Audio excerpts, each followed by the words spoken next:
Let's look at 2 Chronicles chapter 30.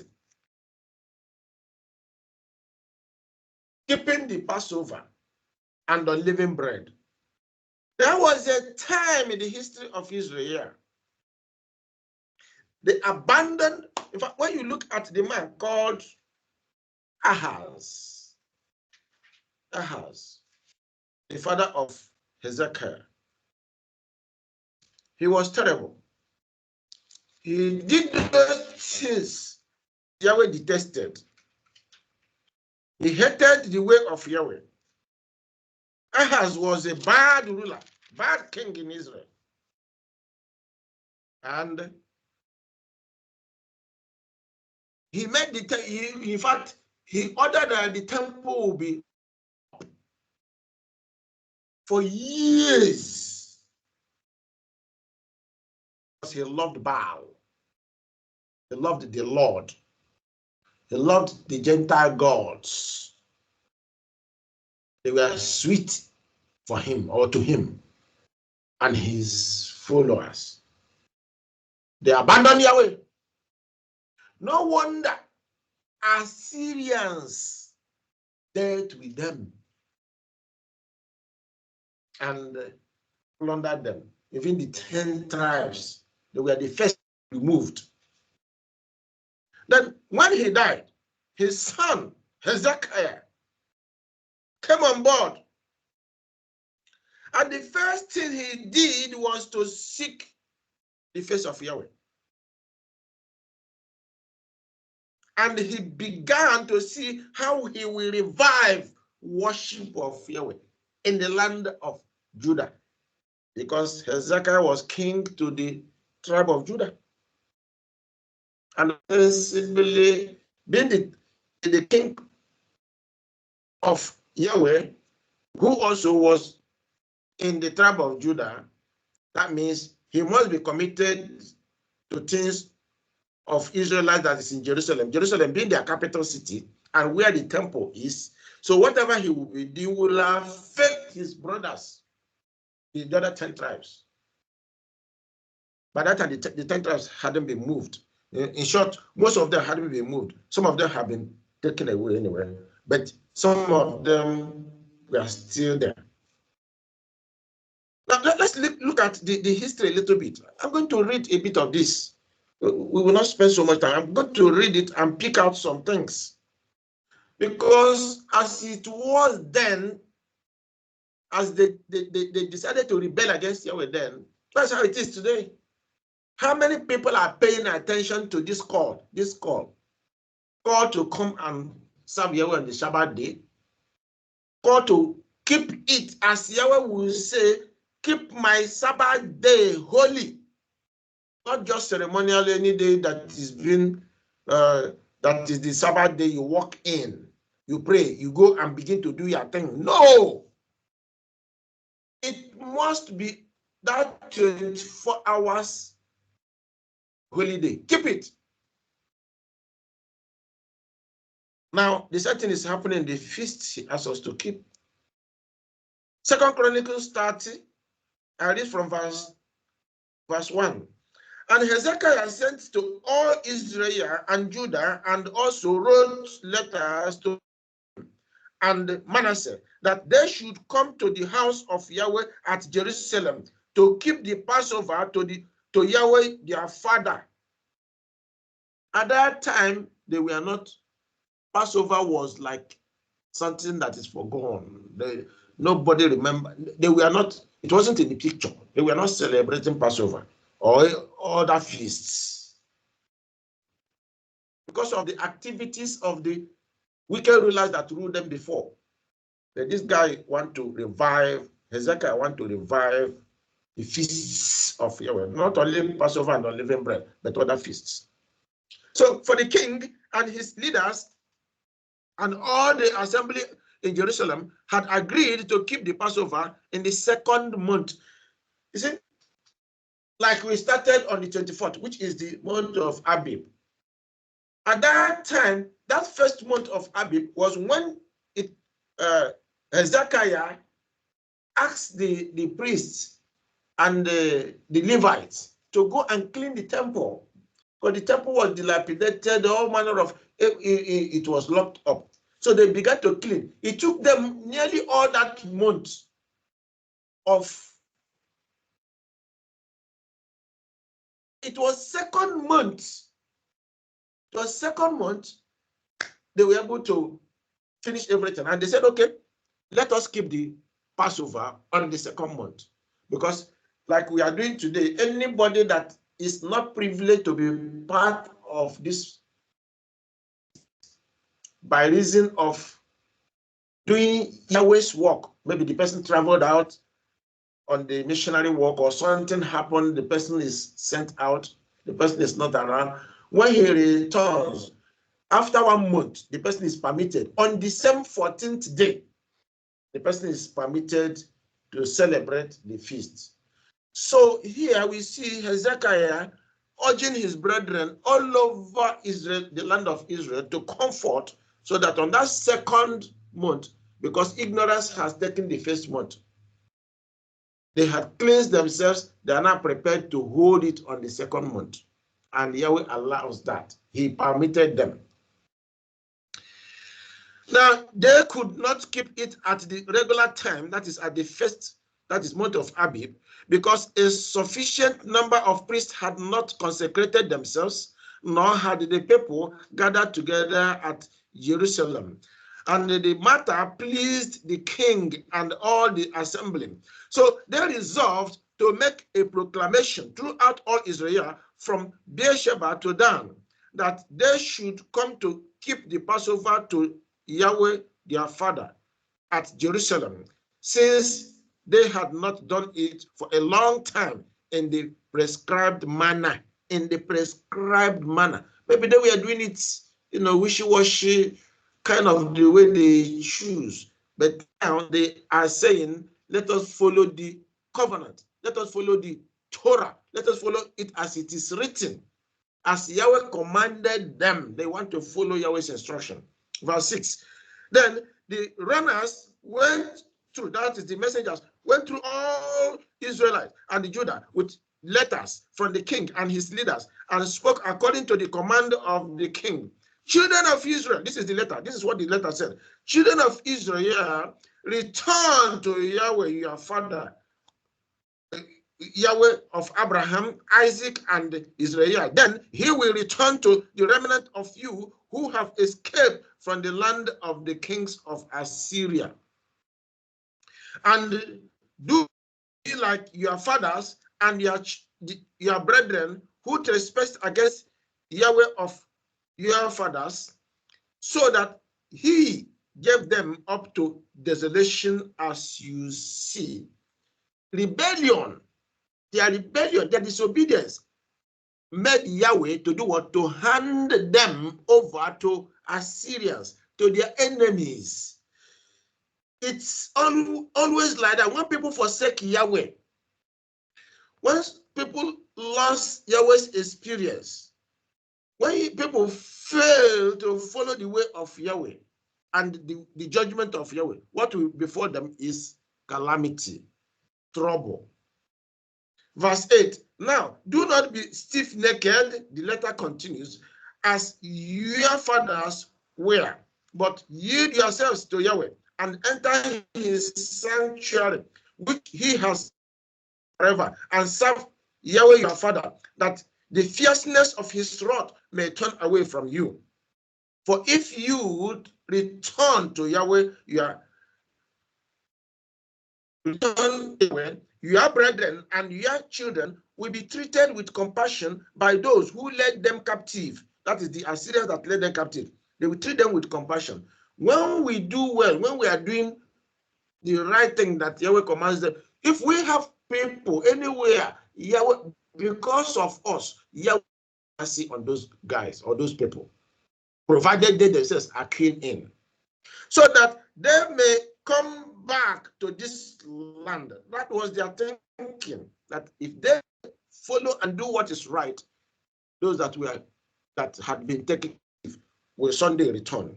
For Yahweh your father is gracious and merciful, and will not turn his face from you if you return to him.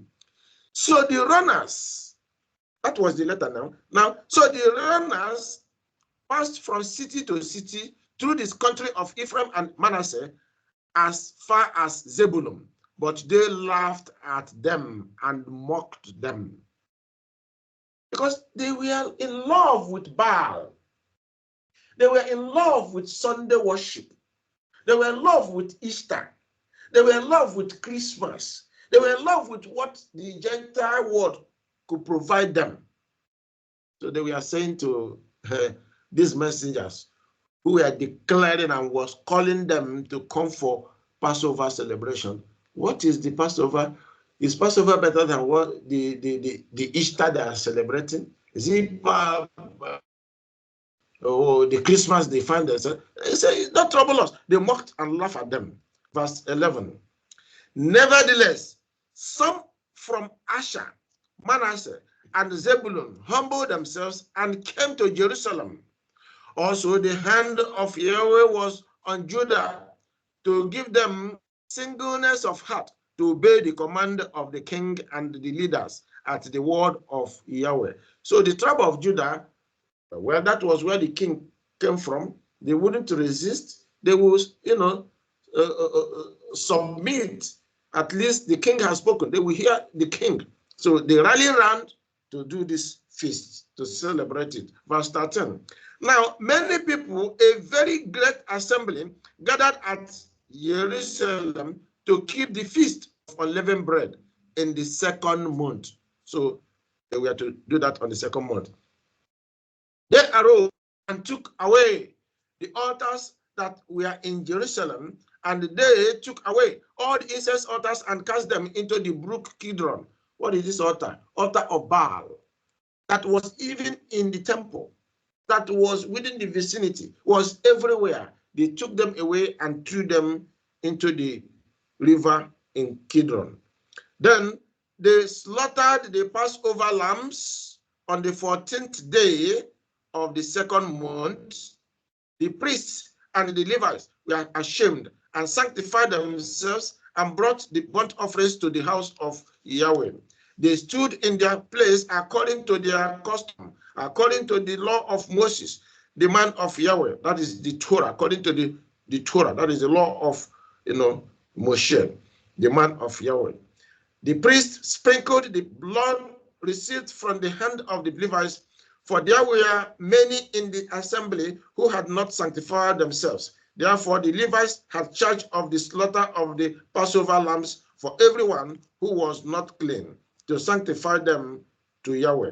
For a multitude of the people, many from Ephraim, you see, later they started coming. Maybe they begin to hear what was happening in Jerusalem. So they started filtering in.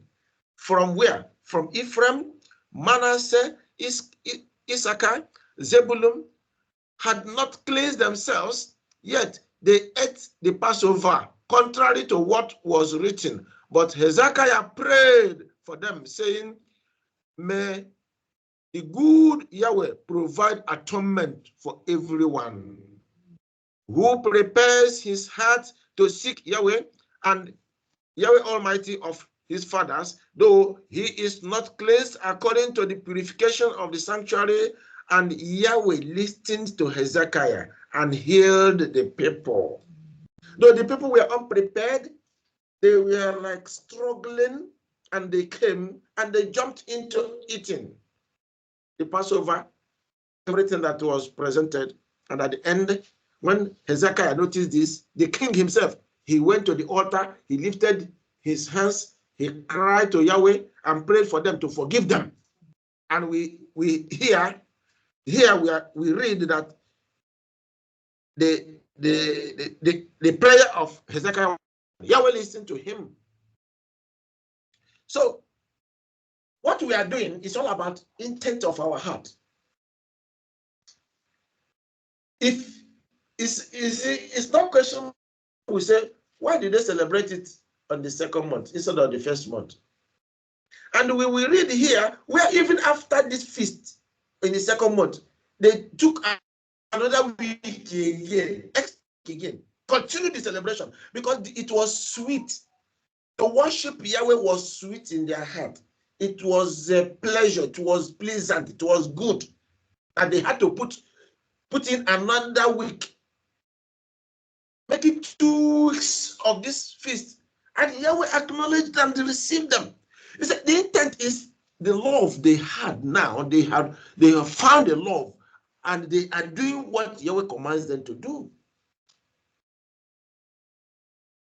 So the children of Israel were present at Jerusalem, kept the feast of unleavened bread 7 days with great gladness. And the Levites and the priests praised Yahweh day by day, singing to Yahweh, accompanied by loud instruments. So this is how they were doing the celebration. Singing, dancing, rejoicing. And I know they were reading the Torah, reminding the people where they had fallen.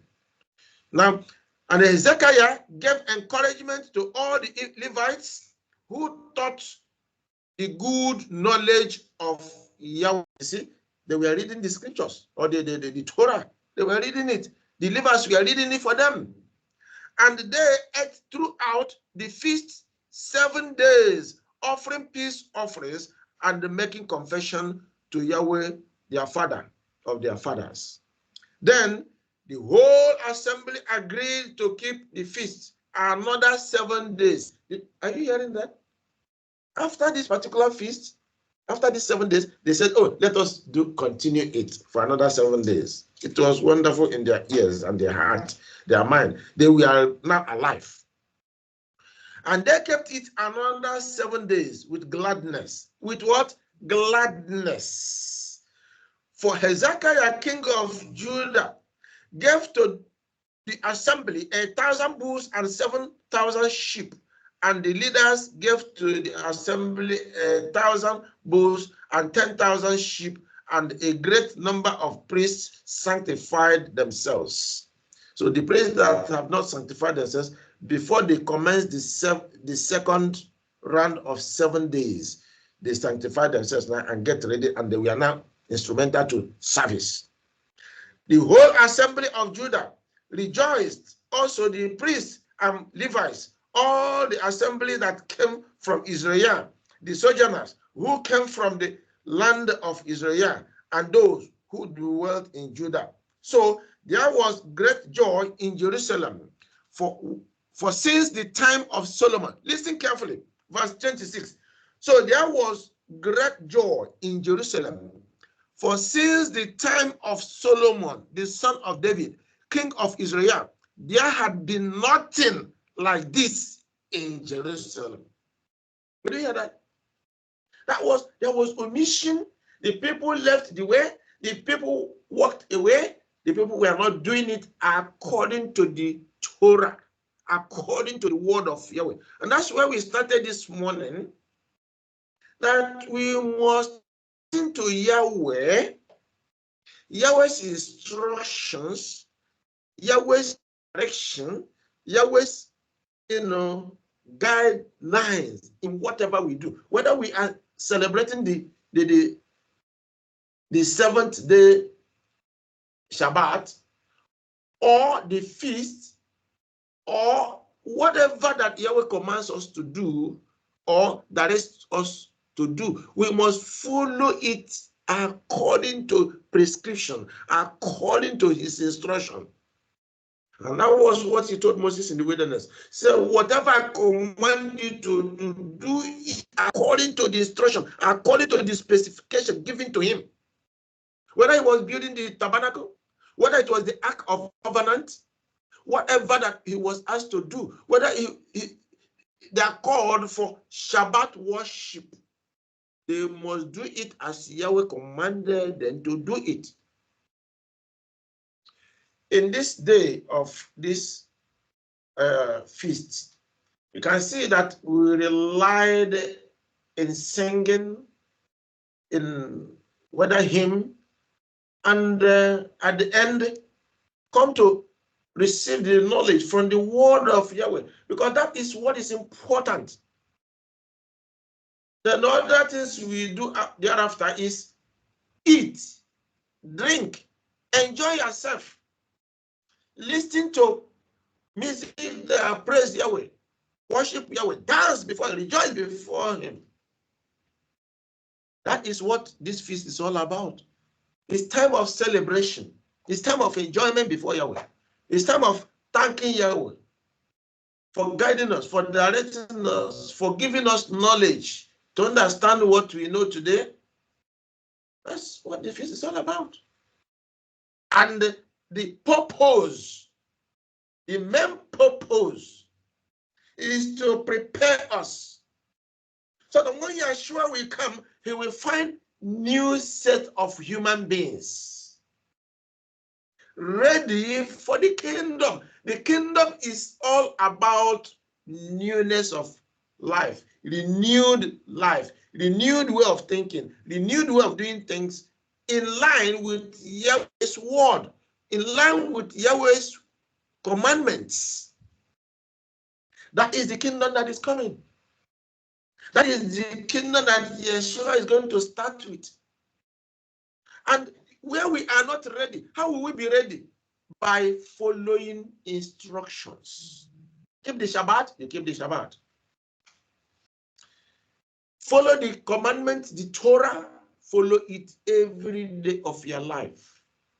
So that the character that Yahweh wants inside you to imbibe, to live with, will not dissipate. That character will be found in you. You will live by it, and people will see you living that way. So that when Yeshua comes, you will enter into that kingdom with that character, with that behavior. You will not depart. You will not be found as a thief. You will not be found as a liar. You will not be found as a coveter, as a thief or a murderer, or somebody that carry idols outside Yahweh. No, you must follow what He asks you to follow, so that when you enter the land, that is what is called righteousness. Because in that land, the land will be governed by the Son of Righteousness, Yeshua. We will be like Him. We will live like Him. And His own kingdom will be different from the kingdom of the world out there. Because the kingdom of the world is full of lies, full of betraying one another, backbiting one another, backstabbing one another, hurting one another, taking what belongs to others, stealing what belongs to others. That is what the Gentile world, the whole world, is made up of. But the kingdom that Yeshua wants to set up will be devoid of all these wicked ways.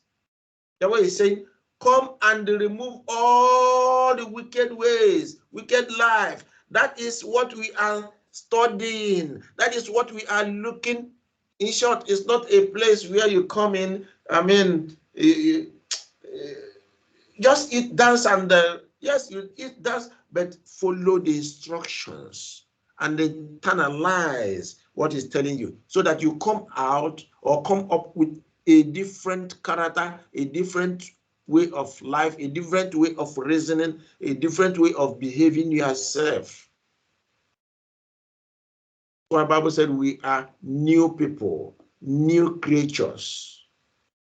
And the new creatures are those that are going to enter the kingdom.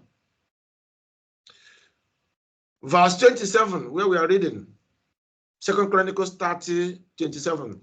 Then the priests and the Levites arose and blessed the people, and their voice was heard, and their prayer came up to Yahweh's holy dwelling place, to heaven. Read that. When people do what Yahweh commands, their prayers will be answered. Their prayers will be heard. People's prayers are hindered because they are not obedient. People's prayers are hindered because they are not following instructions. People are suffering. People are languishing. People, they are in lack. They are in sorrow.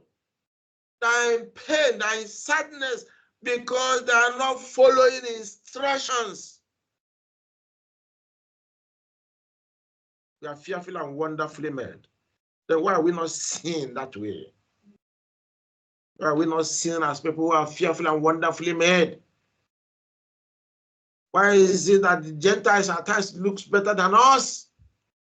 Not supposed to be so. The Gentiles are supposed to be learning from you.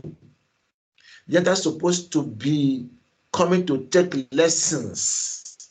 They will look at you and they say, there is difference. There is difference between I and this guy. The difference is clear.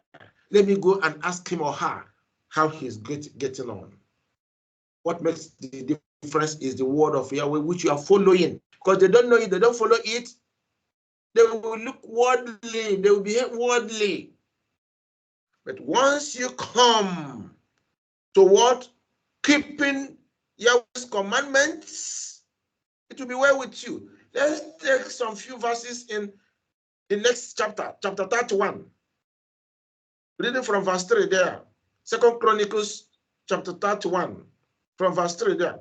The king also appointed a portion of his possessions for the burnt offerings, for the morning and evening burnt offerings, the burnt offerings for arts and the new moons and the set feasts, as it is written in the law of Yahweh.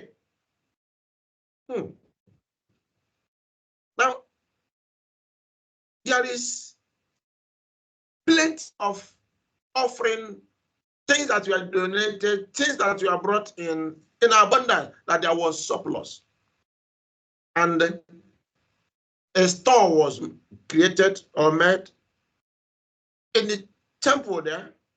I mean, they have a store already, and made that everything was put in there. Those that are used on the Sabbath day, on the new moon day, and even the feast times.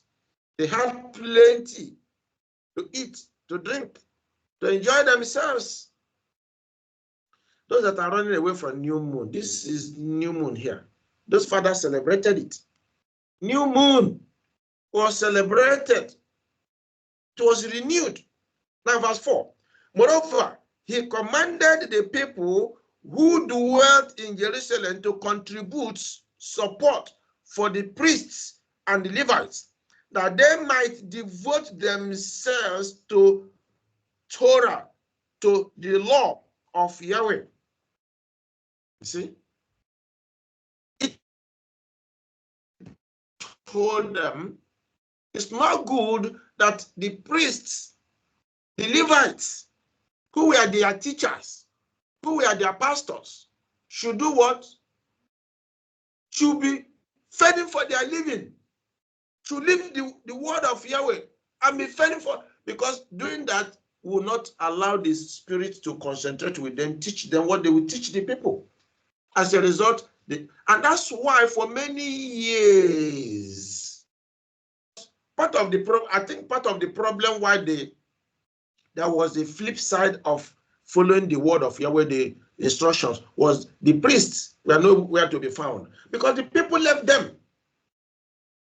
Yahweh never gave them any possession or any land or any inheritance.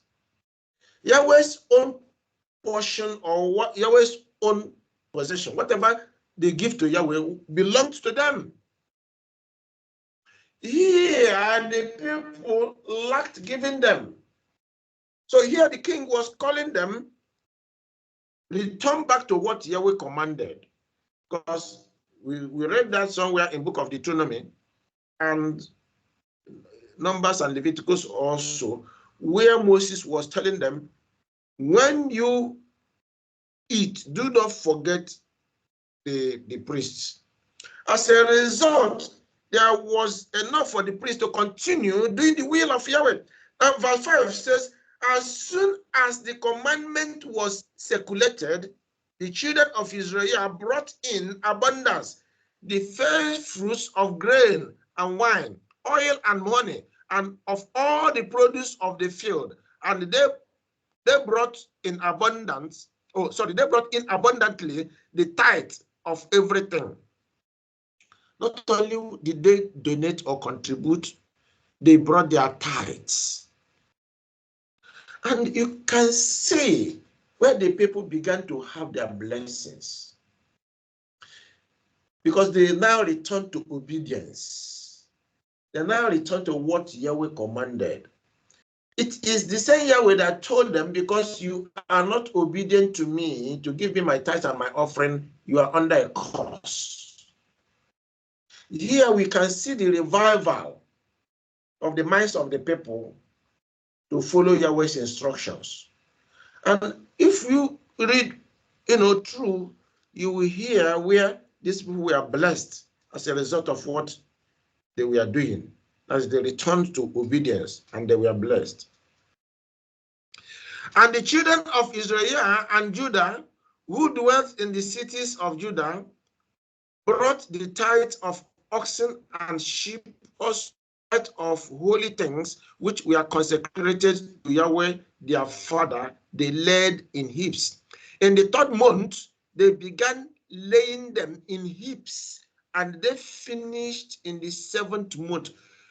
What contributed was so much. They contributed, it was massive, that for 7 months they were, trying to put everything in order, store those that they will store.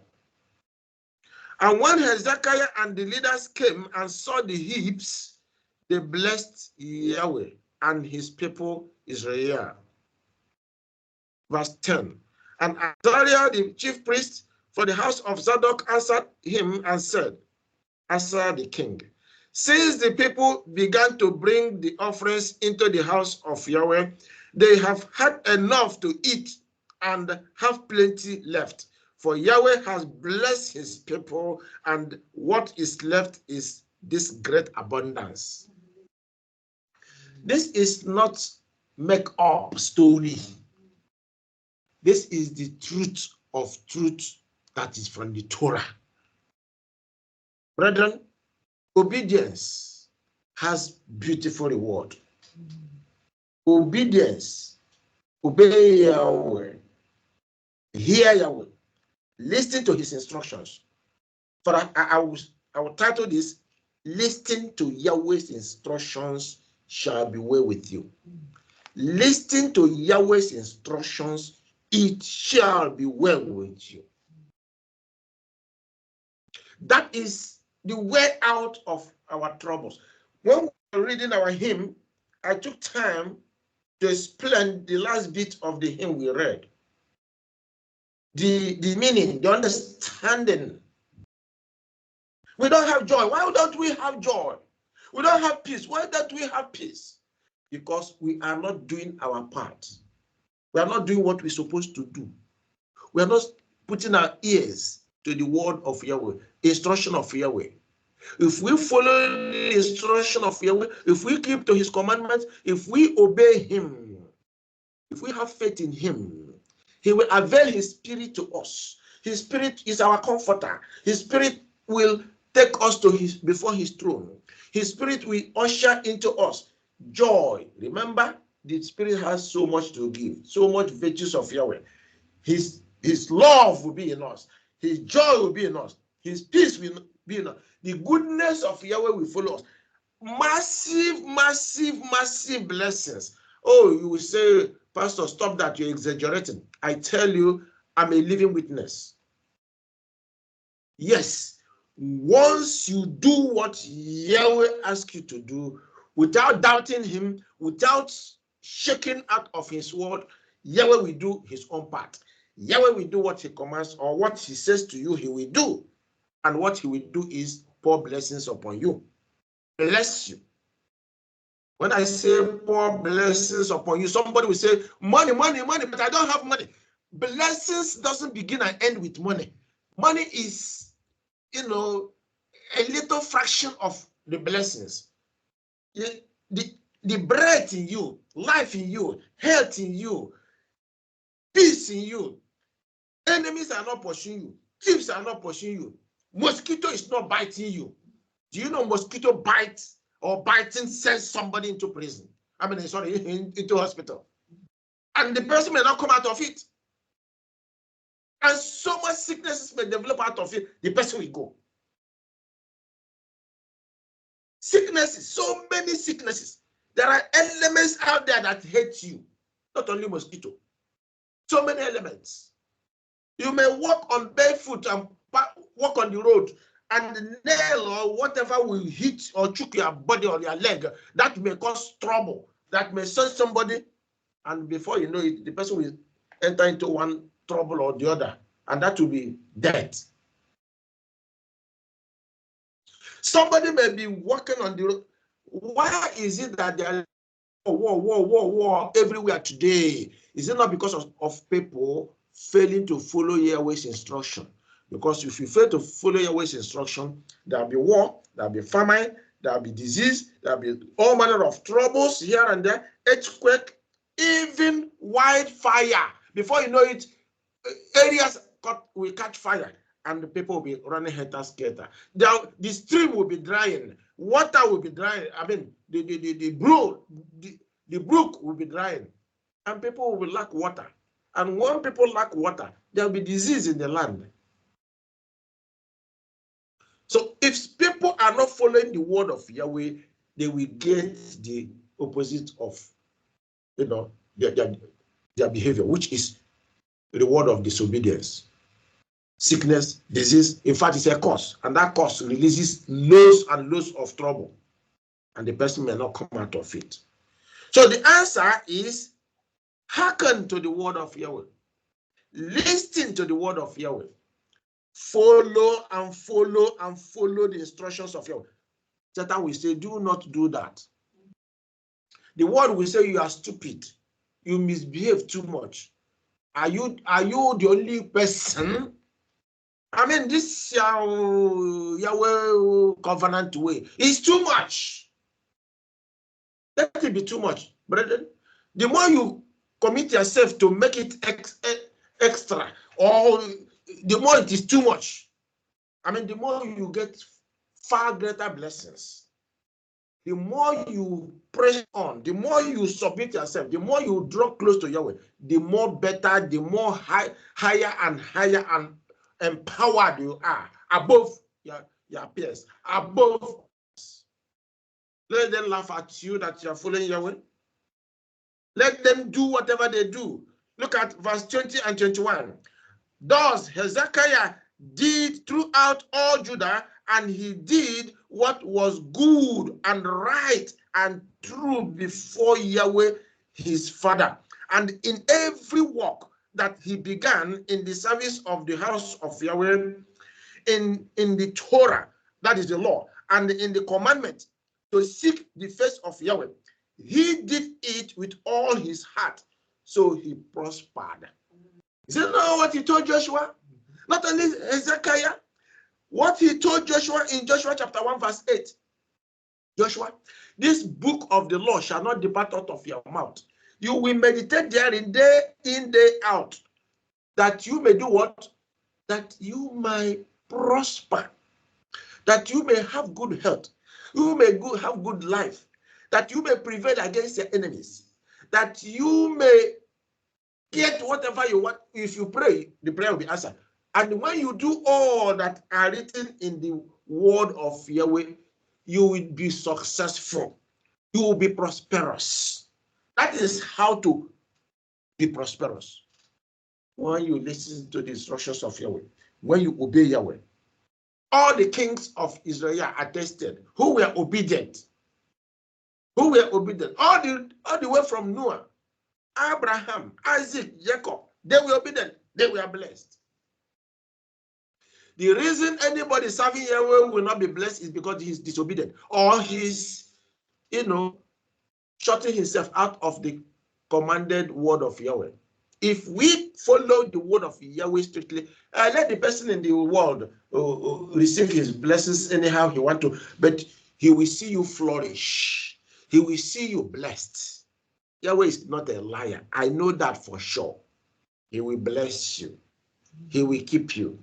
And from today, as we continue to, practice what we've learned in this Feast of Passover and Unleavened Bread, following Yahweh's instruction, that if it's not Yahweh's word, we must not do anything. We must not follow human commandments, traditions of men. It must be Yahweh's word. If it is Yahweh's word, Yahweh's commandment, I tell you, before the end of the year, you will indeed share testimony, great testimonies will be your portion. May that be your portion. May joy and peace of Yahweh be your portion. May good and sound health be your portion. May good life be your portion.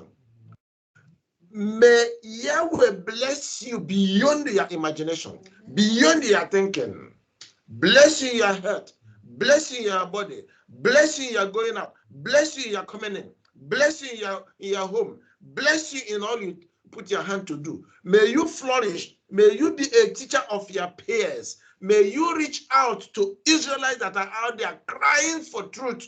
May you be part of those he called to teach others and bring others into the kingdom. And when Yeshua will be coming back, may all of us together be part of the kingdom. In Yeshua's name we pray. Amen. Hallelujah.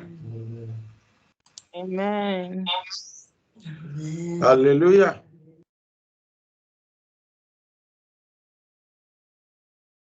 Any query?